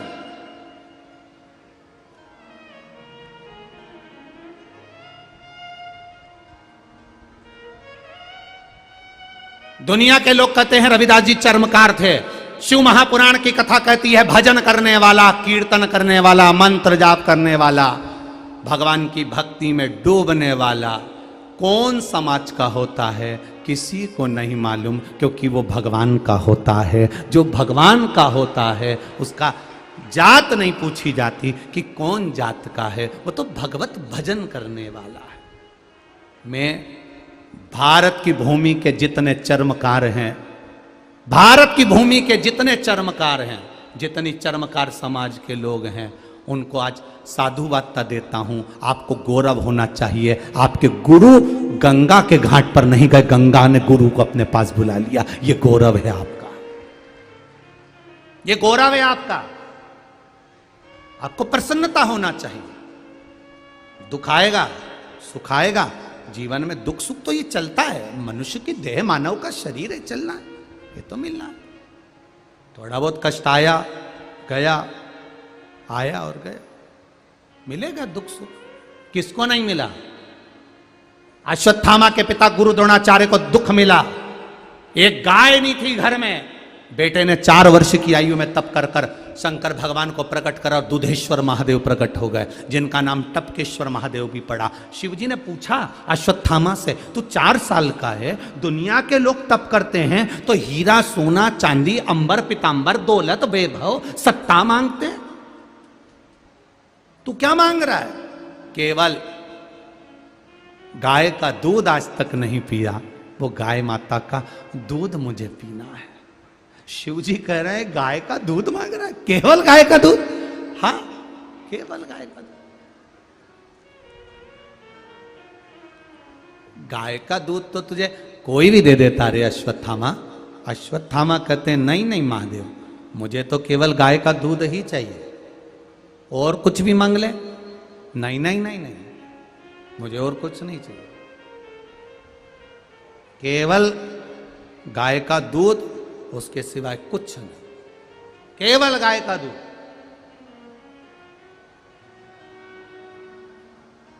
केवल गाय का दूध। हाँ, शिवजी ने कहा ठीक है अश्वत्थामा ले। भगवान देवाधिदेव महादेव ने शिवलिंग जो अश्वत्थामा ने रखा था, उस शिवलिंग में से दूध की धार बाहर निकाल दी। शिवजी का नाम दूधेश्वर महादेव पड़ गया। अश्वत्थामा उसका आचमन कर रहा, अश्वत्थामा आचमन कर रहा, आचमन।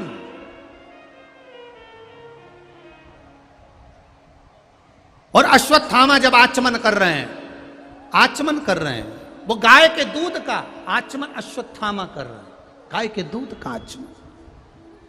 और आचमन कर कर अश्वत्थामा जब कुछ देर हाथ को खासा कर कर धोकर अश्वत्थामा ने जब शिवलिंग का स्पर्श किया, मेरी माताओं से, मेरी जीजियों से, बरहानपुर की सभी माओं से, बेटियों से, मेरी बहनों से, मेरी जीजियों से और जितने भाई लोग बैठे हैं मेरे जीजाओं से निवेदन है, शिव मंदिर में जाना अगर मान लो जल चढ़ाने का नहीं हो तो या तो शंकर मंदिर की चौखट या नंदी का पीछे वाला चरण, नंदी का जो एक पांव पीछे होता है वो चरण, या शिवलिंग का स्पर्श, वो भी ना हो पाए, वो भी अगर ना हो पाए तो शिवलिंग की चौखट का स्पर्श, वो भी ना हो पाए तो नंदी का स्पर्श, वो भी ना हो पाए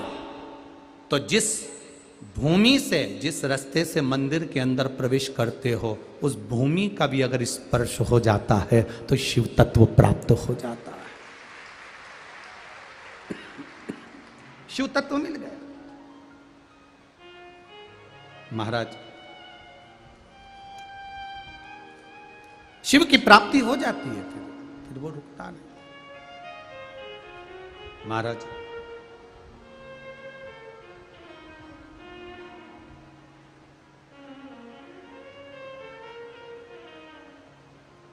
इसीलिए बारंबार आप लोगों से मध्य कहते हैं, शिव के सिवा कहीं दिल ना लगाना, भोले के सिवा कहीं दिल ना लगाना,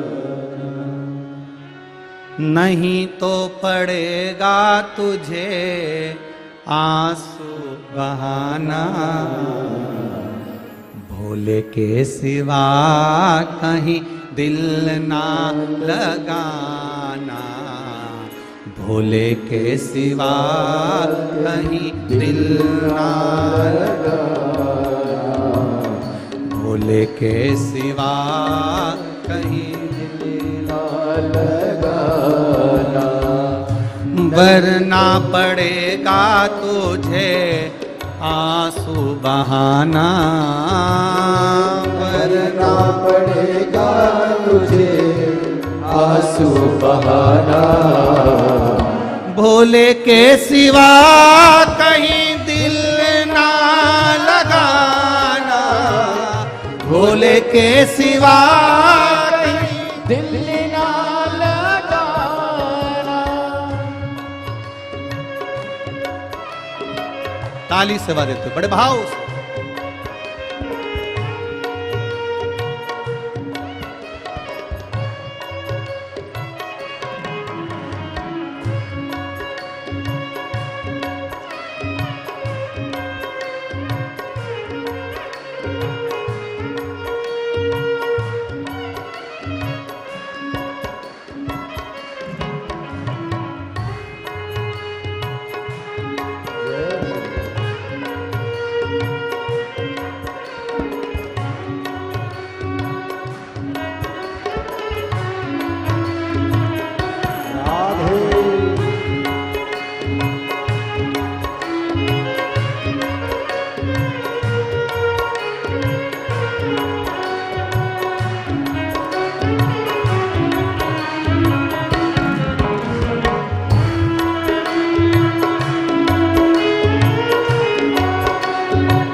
ओ जो शिव का गुण गाने किया है, जो शिव का गुण गाने किया है, सच्चा जीवन वो ही जिया है, सच्चा जीवन वो ही जिया है।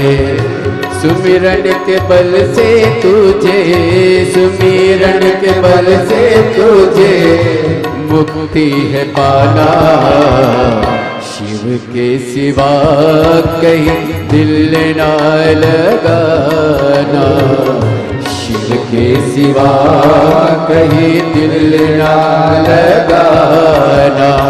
नहीं तो पड़ेगा तुझे आंसू बहाना, नहीं तो पड़ेगा तुझे आंसू बहाना, शिव के सिवा कहीं दिल ना लगाना, शिव के सिवा कहीं दिल ना लगाना।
हरि बोल।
बालापन गया आज जवां है, बालापन गया आज जवां है, बीत गया अब समय कहाँ है, बीत गया अब समय कहाँ है।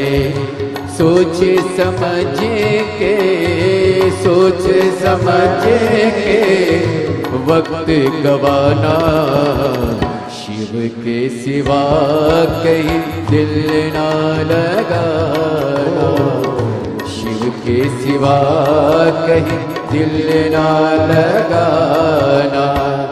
वरना पड़ेगा तुझे आंसू बहाना, वरना पड़ेगा तुझे आंसू बहाना, भोले के सिवा कहीं दिल ना लगाना, भोले के सिवा कहीं दिल ना लगाना।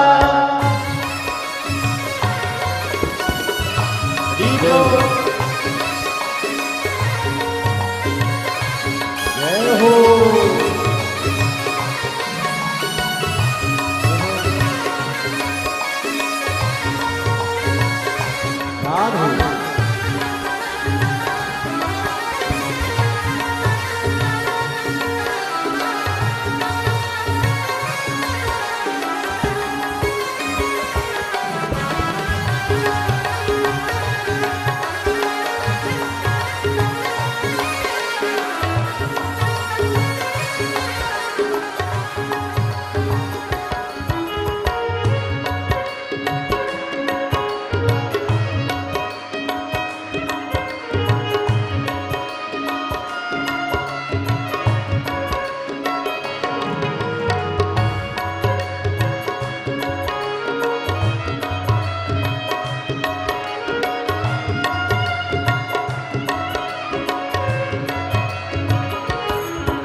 वही फिर है जाना,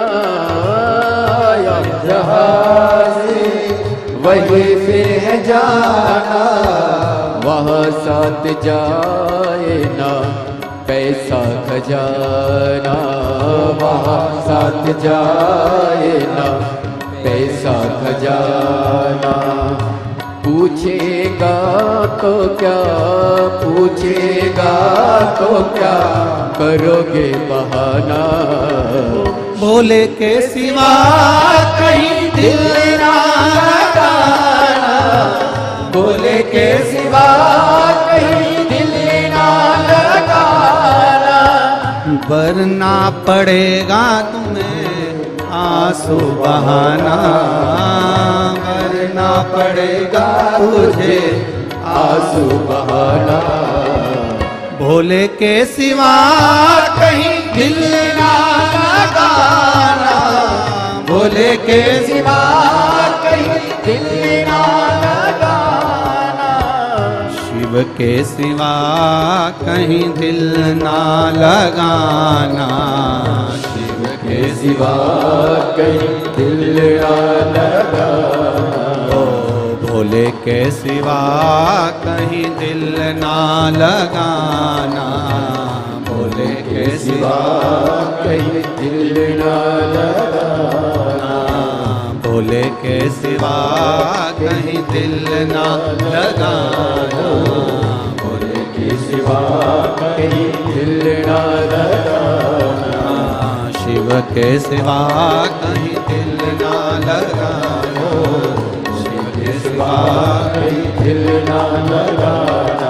नमः शिवाय ओम नमः शिवाय, नमः शिवाय ओम नमः शिवाय, नमः शिवाय ओम नमः शिवाय, नमः शिवाय ओम नमः शिवाय, नमः शिवाय ओम नमः शिवाय, नमः शिवाय ओम नमः शिवाय, नमः शिवाय ओम नमः शिवाय, नमः शिवाय ओम नमः शिवाय, नमः शिवाय ओम नमः शिवाय, नमः शिवाय ओम नमः शिवाय, नमः शिवाय ओम नमः शिवाय, नमः शिवाय ओम नमः शिवाय, नमः शिवाय ओम नमः शिवाय, नमः शिवाय ओम नमः शिवाय, नमः शिवाय ओम नमः शिवाय, नमः शिवाय ओम नमः शिवाय, नमः शिवाय ओम नमः शिवाय, नमः शिवाय ओम नमः शिवाय, ओम नमः शिवाय ओम नमः शिवाय, नमः शिवाय ओम नमः नमः शिवाय नमः शिवाय ओम नमः शिवाय नमः शिवाय ओम नमः शिवाय ओम नमः शिवाय ओम नमः शिवाय नमः शिवाय ओम नमः शिवाय नमः शिवाय ओम नमः शिवाय नमः शिवाय ओम नमः शिवाय ओ भोले के सिवा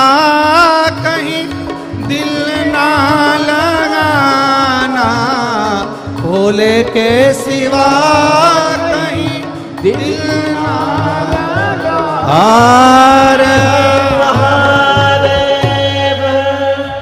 अपने स्थान पर बैठकर देवाधिदेव महादेव के मूल मंत्र का स्मरण करते हुए भगवान शिव से आज माघी पूर्णिमा के दिन अपने दिल की बात पूर्णिमा के दिन देवाधिदेव महादेव से दिल से कहो, भाव से कहो, अपने हृदय से भगवान की स्तुति कर अपने दिल की बात देवाधिदेव महादेव से कहिए।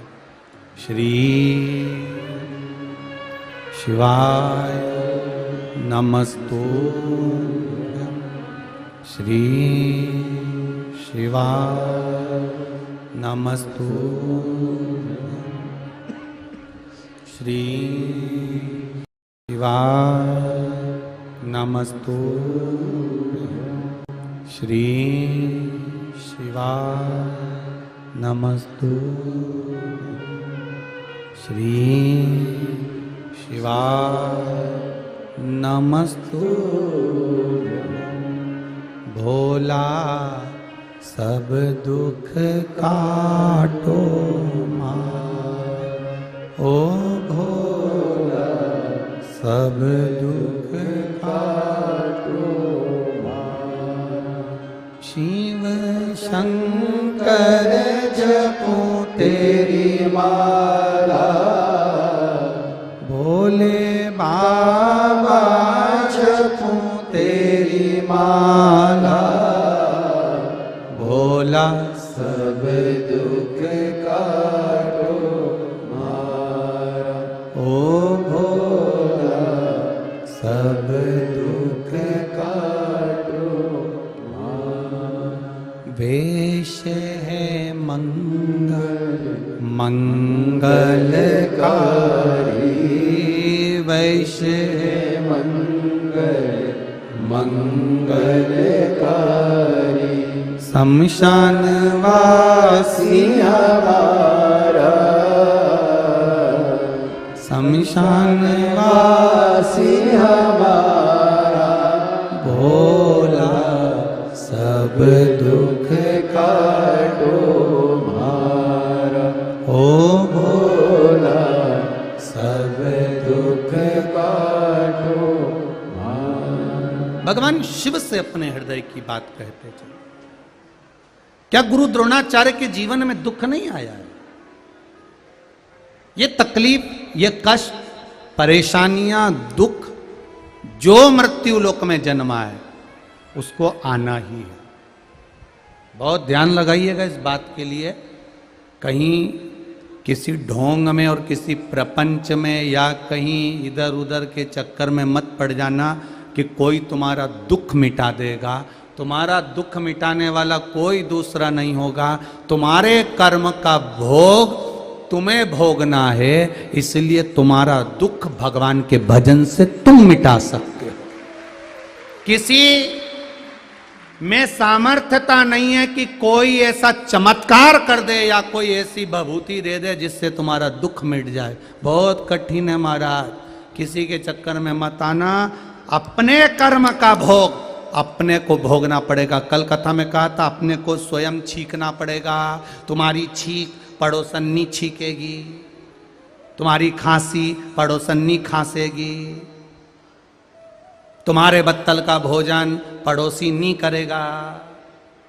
और करता होता तो बरहानपुर के लोग दुगने सेठ होते। बोलो सही है कि गलत है? पति खाता और पत्नी पीछे से हाथ लगा के बैठ जाती, टच। उसमें क्या दिक्कत है? टच का जमाना है, टच। पंडित जी को दक्षिणा देते हो जब टच करते कि नहीं करते? पति ने 500 का नोट निकाला, तुमने तुरंत टच। तो हमने पूछ लिया टच वाली से, इससे क्या होता है? 50-50, आधा आधा हो गया, आधा इनका आधा हमारा। हमने कहा ये दे रहा है, तुम टच कर लेती हो तो मिल जाता है। हाँ, हमने कहा इतनी उन्नति कर ली राष्ट्र ने। हाँ, हमने कहा फिर ठीक है, जहां हम ठहरे हैं महाजन जी के यहाँ, वहां रोज ब्राह्मण भोजन बनाते हैं, आप आओ साथ में बैठ के पाएंगे। तुम भी आना, पति को भी लाना। अब दोनों आए, हमने भी एक ही थाली लगवाई।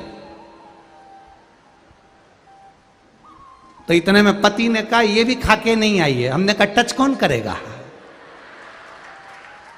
टच भी तो करेगी। उसने कहा क्या करना है? हमने कहा तुमने व्यासपीठ पे जब कुछ देते हो तो टच, तो खाते समय भी वो खाए रसगुल्ला तो टच लगा लो। मिलेगा? अरे बोलो तो जम के, नहीं मिलेगा। कोई तुमसे कह दे कि मैं तेरा दुख मिटा दूंगा, मेरे पास आ जा, मेरे पास ऐसी बूटी है, ऐसा विद्या है, मैं ये कर दूंगा। उससे कहना महाराज पहले तुम्हारा दुख मिटा लो, फिर हमारा मिटा लेना। तुम ही इतने दुखी हो तो हम क्या वर्णन करें महाराज? तुम रहने दो, तुम्हारा दुख तुम मिटाओ, हमारा दुख हम मिटा लेंगे। जो ललाट में लिखा, कल कथा में कहा था, भाग्य लिखने वाला देव होता है और बदलने वाला महादेव होता है। उसके द्वार जाते रहो, उसकी चौखट पर जाते रहो, उसके चरण पकड़ते रहो। जब उसके चरण पकड़ते रहोगे तो कुछ ना कुछ देगा जरूर। तो कई लोग कहते हैं चरण पकड़ने से मिलता है क्या? हमने कहा प्रैक्टिकल करके देख ले। तेरे घर में सास है, हाँ, क्या करना है? कुछ मत कर, रोज रात्रि के समय जाए कर, उसके चरण दबाए कर। उसने कहा उससे क्या होगा? हमने कहा गारंटी है 20 दिन के अंदर तेरे हाथ में सास की अंगूठी होगी। तू बस चरण मत छोड़ना, चरण नहीं छोड़ना। ये सीखने वाली बात है साहब। ये जो ऐसा चेहरे पे लगाने का जो क्रीम आता है ना, पहले ऐसे चौड़े डब्बे में आता था, उसका ढक्कन ऐसे खोल दो ना, ऐसा उसमें हाथ घुसेड़ के निकाल के और पोत लो, ठीक है। अब क्रीम की डिजाइन चेंज कर दी उनने, इतना लंबा कर दिया उसको, और ऊपर एक छोटा सा ढक्कन होता है, और उसको नीचे से ऐसा दबाओ तो वो निकल के बाहर आ जाता, और अपन उसको यूं पोत लो, ठीक है। कितनी अकल की बात की उनने कि इको क्रीम को नीचे से दबाओ तो ऊपर से निकल जाता। उसी तरह सास का पांव दबाओ तो अंगूठी हाथ से निकल जाती। सीधी सीधी बात। तुम दबा के देख लो, 1 महीना नियम से रोज शाम को सोने से पहले मम्मी पापा, फिर देखना तुम बेटा बहुत अच्छी है रीतु, बहुत बढ़िया। कुछ मत मांगना, बस दबाना। क्रीम को जैसे दबाते हैं तो भभक के बाहर आता है। 1 महीने में सास मुंह से कह देगी मेरे पास 3 अंगूठी पड़ी है, मैं बहुत दिन से मन से सोच रही थी तुझे दूंगी दूंगी, पर तू कभी मेरे कमरा में आती ही नहीं थी। आज तू मेरे कमरे में आई तो मेरा मन करा, 1 महीने से देख रही तू कितनी सुधर गई, ये ले जाओ निकल के बाहर। जब चरण पकड़ लेने से प्लाट मिल जाता है, फ्लैट मिल जाता है, माता पिता के चरण पकड़ लो, इतने खुश हो जाते हैं कि उनकी खुद की प्रॉपर्टी तुमको मिल जाती है। तो क्या शिव के चरण पकड़ने से कुछ मिलेगा नहीं क्या? पर हम ना जाने कहां कहां ढोंग और प्रपंच में फंसे हुए हैं। वहां जाएंगे ऐसा हो जाएगा, वहां जाएंगे ऐसा हो जाएगा। कुछ नहीं होने वाला। महादेव के पास जाओ, ठाकुर जी के पास जाओ, राम के पास जाओ, कृष्ण के पास जाओ, और वेद और पुराण के पास जाओ, मिल जाएगा। उसके चरणों में बैठोगे तो मिलेगा। कहीं कुछ नहीं मिलने वाला, कहीं कुछ नहीं।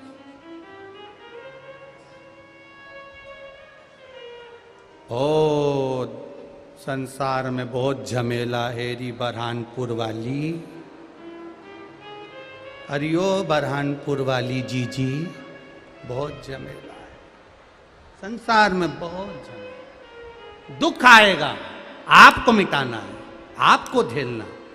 गुरु द्रोणाचार्य के जीवन में दुख आया और वो दुख साधारण नहीं था। अपने बेटे को एक गाय तक लाकर नहीं दे सके गुरु द्रोणाचार्य, अपने बेटे को एक गाय तक लाकर नहीं दे सके गुरु द्रोणाचार्य। आंख से आंसू बह रहा था। भगवान कृष्ण का चरित्र तो बाद में आता है कि सुदामा जी की पत्नी ने सुदामा जी को भगवान कृष्ण के चरणों में भेजा था। ये चरित्र बात का है। और उससे पहले चरित्र आ जाता है गुरु द्रोणाचार्य का। गुरु द्रोणाचार्य जी की धर्म पत्नी कृपी ने कहा, गुरु द्रोणाचार्य की धर्म पत्नी कृपी गुरु द्रोणाचार्य से बोली, आप एक काम करो, आपके मित्र हैं द्रुपद राजा, राजा द्रुपद आपके मित्र हैं, उनके पास में बहुत वैभव है, राजा हैं वो और आपके मित्र हैं। जाओ जरा, दुनिया के लोगों को एक प्रसंग याद है कि सुदामा जी की धर्म पत्नी सुशीला ने भगवान कृष्ण के यहां भेजा था।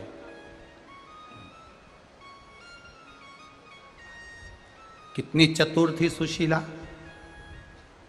कितनी विद्वान थी सुशीला। कई कथाकार कहते हैं सुदामा जी की पत्नी ऐसी थी, जिद पर अड़ गई थी, ऐसा करा। अरे दुनिया के लोगों को सुशीला जैसा ज्ञान होना चाहिए कि सुशीला अपने पति सुदामा को भेज रही हैं तो भगवान कृष्ण के दरवाजे पर भेज रही हैं, द्वारका भेज रही हैं।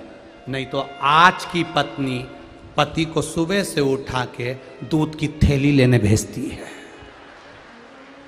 सब्जी लेने भेजती है, सामान लेने भेजती है, पर आज की पत्नी कभी अपने पति को नहीं कहती कि तुम शिवपुराण में चले जाओ। इतनी बैठी हो, आप में से कितनी लोगों ने कहा होगा अपने पति को कि शिवपुराण में जाओ, पति के कि दुकान नहीं छोड़ूंगा, तो उससे कहो 7 दिन की शिव महापुराण की कथा है, कमाने के लिए जिंदगी पड़ी है, पूरा जीवन पड़ा है कमाने के लिए। किसके लिए कमा रहे हो? 8 बजे से दुकान खोल कर बैठते हो रात के 10 बजे तक, किसके लिए कमा रहे हो? चैन की 2 रोटी नहीं खा पाते, अच्छे से जिंदगी नहीं जी पाते, डब्बे का भोजन कर करके, ठंडा भोजन कर करके जिंदगी निकल रही है। कमा कमा कमा कमा कमा, आखिरी में यहीं छोड़ा, इतना बड़ा फोटो टंग गया और उस पे भी प्लास्टिक के फूल की माला, और वो माला भी पंखे में हिल रही है ऐसे, और फोटो में तुम मुस्कुरा रहा। तुम देखे ना जितने भी घर में फोटो टंगे रहते हैं, एक भी रोता हुआ नहीं मिलेगा, सब कोई टोपी लगाया हुआ, कोई पल्लू डाले, मुस्कुरा। एक भी फोटो ऐसा नहीं मिलेगा जिसमें कहीं का रोता मिला हो। वो जिंदगी भर रो के मरा भी है ना, तो फोटो में तो मुस्कुराता ही मिलेगा, जब भी मिलेगा ऐसा ही मिलेगा, मुस्कुरा। क्यों? ये मरे हुए के फोटो मुस्कुराते क्यों हैं? घर में टंगे हुए मुस्कुराते क्यों हैं? जिंदगी भर रो रो के मर गए, फिर मुस्कुरा क्यों रहे हैं? फोटो में इसलिए मुस्कुराते हैं कि हम भी ऐसे ही कमा कमा के मर गए, तू भी मरेगा, मुस्कुरा के। इसलिए जिंदगी का सार तत्व है, भजन करो भरी जवानी में बुढ़ापा किसने देखा बुढ़ापे को? भजन कर लो, सब धरा रह जाएगा। सब मरने के बाद जितना तुमने कमाया है उस कमाई में से घर में से खुले पैसे ढूंढेंगे, मखाने और फूल के साथ तुम्हारी छाती पे फेंकेंगे राम नाम। अरे बोलो तो सत्य है, पैसे तुम्हारी छाती पे पड़े रहेंगे, घर के बच्चे पूछेंगे कि इनके ऊपर पैसा क्यों फेंक रहे हो, तो बूढ़े लोग कहेंगे पूरी जिंदगी जोड़ जोड़ के मर गया, अब इसके बाप में दम हो तो उठा के बता दे, उठा ले, पूरा जीवन जोड़ जोड़ के मर गया, अब उठा ले, नहीं उठा सकते, बड़ा है। आंखें बंद, नाक में 2 रुई ठुसी हुई, आलू कटे हुए में 4 अगरबत्ती लगी हुई, स्टैंड भी नहीं मिलेगा। गाड़ी का स्टैंड ढूंढने वालों, तुम्हारी अगरबत्ती के लिए स्टैंड नहीं मिलेगा। सुन लो जरा अच्छे से, घड़ी कंपनी की, कपड़े ब्रांडेड, चश्मा भी कंपनी का, पर मरने पर जो कफन पहनाया जाएगा, लिख के जाना, लिख के जाना, लक्ष्य का पहनाना, लिख के जा, कफन ब्रांड का नहीं होगा। पूरी जिंदगी नाप देता रिया, कमर इतनी, हाथ इतना, बाजू इतना, कंधा इतना, मरने के बाद सीधे कपड़े वाले के पास जाके बोलना पड़ता है, मर गया कपड़ा दे दो। वो पूछेगा नहीं हाइट कितनी है, फाड़ के और दे देगा। तुम पूछोगे बराबर है, उसने कहा कजन कित्तों को भेज दिया, कजन कित्तों को। इसलिए मान मेरा कहना नहीं तो पछताएगा, और माटी का खिलौना माटी में मिल जाएगा। हेट बूट सूट सब धरा रहे जाएगा। अचार की बरनी में अचार भरा, पापड़ भी ताजे की ताजे धरे, फ्रीज में आइसक्रीम धरी रह जाएगी। तू गया, तू गया, तेरे को रात का मरा एक कमरे में पटक देंगे, और सवेरे बउए समोसा पोया खा के रोने बैठेंगे, पोया समोसा खा के। किसी ने कहा मर गए अभी मत खाओ, मेरा बीपी बढ़ जाएगा, शुगर है, मैं भूखी नहीं रह सकती, खवाओ। बेटे ने अपने दोस्त को फोन लगाया, बेस्ट फ्रेंड को, तू आए तो वहां से वो नथुलाल की होटल पे से 4 समोसे लिया ना, 2-3 पूड़िया पोया की, और चुपचाप से तेरी भाभी को लाके दे देना, भाभी खा लेगी। तो छोरे ने कहा वो तो मेरे प्राण रोज खाए, तो पोया खा जाए, तू तो खिला जा, तू तो जा, पोया खा, पोया मोया खा के मुंह पोंछ के तब इतना पल्लू ढाल, अब रोवाई, और रोने फिर बैठी, और ऐसी रोई नई नई डिजाइन में, इधर से ये डिजाइन में चिल्लाए, उधर से वो डिजाइन में चिल्लाए। एक सास के पास गले लग के रो रही, अकेली चली गई अम्मा, हमको नहीं ले गई। तो छोरे ने कहा अम्मा 4 व्हीलर लेके नहीं गई तो तुझे नहीं ले गई, चुप बैठ। उसने रोने की डिजाइन चेंज कर दी। वाह वारी दुनिया, मतलब की दुनिया में किसी का कोई नहीं। बरहानपुर वालों, ताप्ती नहालो, कुछ नहीं रखा, कहीं नहीं रखा संसार। बोल बम का नारा है, बाबा बस अपनी जिंदगी को आनंदमय जियो। जो जीवन का सुख है उसे परमात्मा को समर्पित कर कर जियो। तुम्हारा भजन का बल बढ़ाओ, दूसरे से मतलब मत रखो कि वो कुछ चमत्कार करेगा, वो कोई उपाय करेगा। तुम्हें खुद का भजन का बल बढ़ाना पड़ेगा। और बढ़ाया, एक पत्र आया, देखिए पत्र तो बहुत सारे हैं। मेरा नाम आरती योगेश दुसाने है, कहीं बैठे हो तो हाथ हिलाइएगा। आरती योगेश दुसाने, मैं ग्राम तुकीथर तुक योगिता तुम समझ गए ना? बस ठीक है। तहसील खकनार, जिला बुरहानपुर से आई हूँ। कहीं बैठी हो तो हाथ हिलाइएगा, दोनों हाथ ऐसे हिला देना। कहीं बैठी हो तो हाथ हिलाइएगा। गुरुजी, भोले बाबा का क्या बखान करूं। मेरे घर में सब कुछ बाबा ने दिया, किंतु मेरी बेटी 5 वर्ष की है। कहीं बैठी हो तो हाथ जरूर हिलाना, जहां कहीं बैठी हो। दिख गए क्या? कहीं दिखे हो तो। मेरी बेटी 5 वर्ष की हो चुकी है गुरुजी। ना वो चल सकती है, ना वो बोल सकती है। 5 वर्ष की बेटी है, ना चलती है ना बोलती है। गुरुदेव, गुरुदेव सारे डॉक्टरों को दिखाया, सारा इलाज करवाया, केवल पलंग पर पड़ी रहती है। जलगांव, नासिक, बंबई, इंदौर, आप लोग आस्था चैनल पर पढ़ रहे होंगे पत्र को। जलगांव, नासिक, बंबई, इंदौर के बड़े बड़े अस्पतालों में इलाज करवाया, पर डॉक्टरों ने कहा है ये चल नहीं पाएगी और इसका माइंड भी हो सकता है कि गड़बड़ रहे। महाराज, ना बोल पाती थी ना चल पाती थी। बड़े बड़े डॉक्टरों से इलाज करवाया पर बेटी चल नहीं पाई। 5 साल की हो गई गुरुदेव, उसका शरीर पलंग पर पड़ा रहता।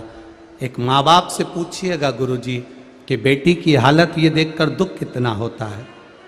गुरुदेव, बेटी को देखकर दुखी होती थी। एक बार टीवी का चैनल बदलते बदलते शिव महापुराण की कथा टीवी पर देख ली।